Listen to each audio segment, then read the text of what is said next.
वो रात जब अलीज़ा फेंट हुई थी, वो रात थी उम्मीद की भी और डर की भी। डॉक्टर की बात सुनकर फरीद हमदानी मुस्कुराकर कहता है, मेरी घर में फिर से एक नन्ही रूह आने वाली है। मगर अगले ही पल वो सीरियस होकर बोलता है, लेकिन इस बार हमारी बेटी को नजर से दूर मत होने देना। हमजा फाइल बंद कर खुद से बोलता है, पॉइजनिंग सिम्टम्स वॉर पहले अरीशा तक आया, अब अलीज़ी तक ना पहुंच जाए। उधर हॉस्पिटल में बेड पर पड़ा सिकंदर रूफ की तरफ देखकर कहता है, जिंदगी ने सीधा हिसाब किया है मेरा।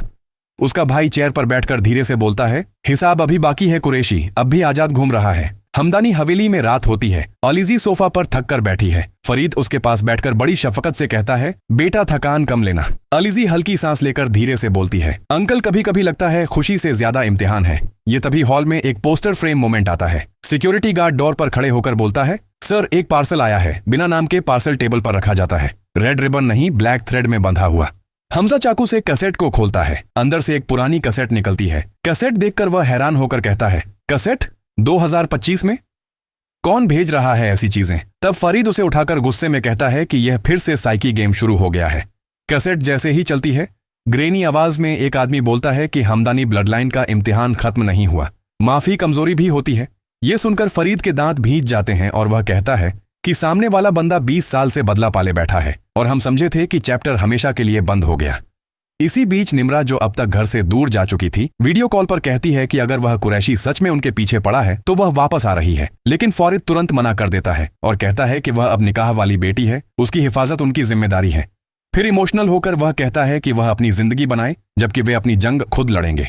मगर अनुषा गायब नहीं थी। सिर्फ वह छुपकर एक एनजीओ ऑफिस के कैमरा रूम में दाखिल होती नजर आती है, जहां कुरैशी का फ्रॉड नेटवर्क चल रहा था।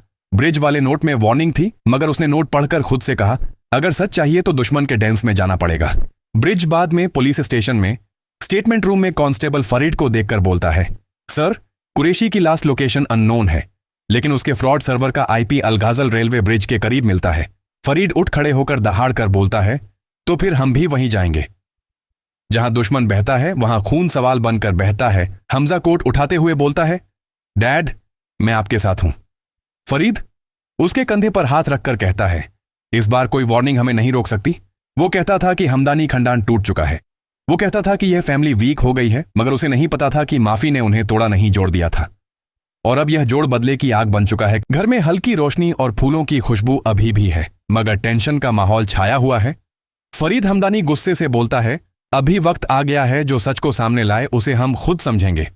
हमजा साथ खड़े होते हुए कहता है, अब्बू कुरैशी के पीछे क्या है हमें समझना होगा। अगर वो अनुषा को टच करे या अलीज़े को, मैं उसे नहीं छोड़ूंगा। सोफा पर बैठी अलीज़े धीरे से बोलती है, मैं जानती हूं सच मिलना मुश्किल होगा, पर हम अकेले नहीं हैं। सच की तलाश आसान नहीं है, पर उम्मीद अभी भी जिंदा है और हम साथ हैं।